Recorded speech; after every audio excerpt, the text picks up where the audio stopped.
All right, so today we're going to be trying to find the dimensions of a square given the partition areas. Okay, so here I'm given the partition areas of a square, and so I want to know, can I find the dimensions of the square? That's the question. And so the answer to that question is yes.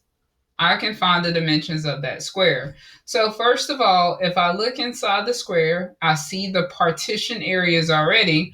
And so automatically I know that the area of this square should equal, well, if I take 10, if I take 25 and I add 10 to it, that's 35. And then if I add another 10 to that, that's 45. And if I add 4 to that, that's 49. So I already know that the area of this square should be 49 feet square just because of the partition areas that's located inside the square.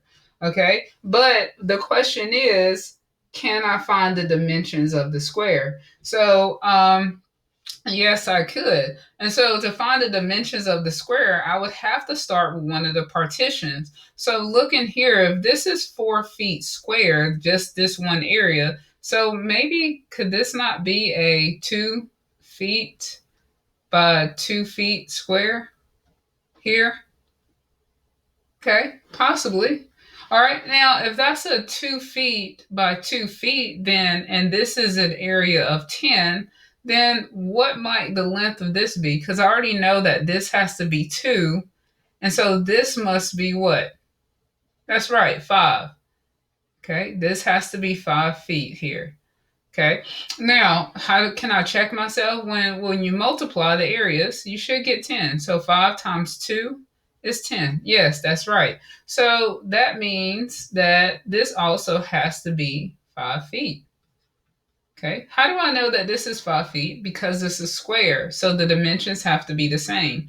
Well, now that I have kind of almost sort of what I need, I want to know, well, how long is this length right here? Because if I find the length of one side, then I know that the length is the same for all of them because it's a square. All right. So if I add those two values together, it will give me this total length. So I add 2 and 5 together and I get 7. So I know the dimension of, or the dimensions of this square is 7 feet. So therefore, if the dimensions of this square is 7 feet, then if I take 7 times 7 and I multiply it together, it also gives me 49.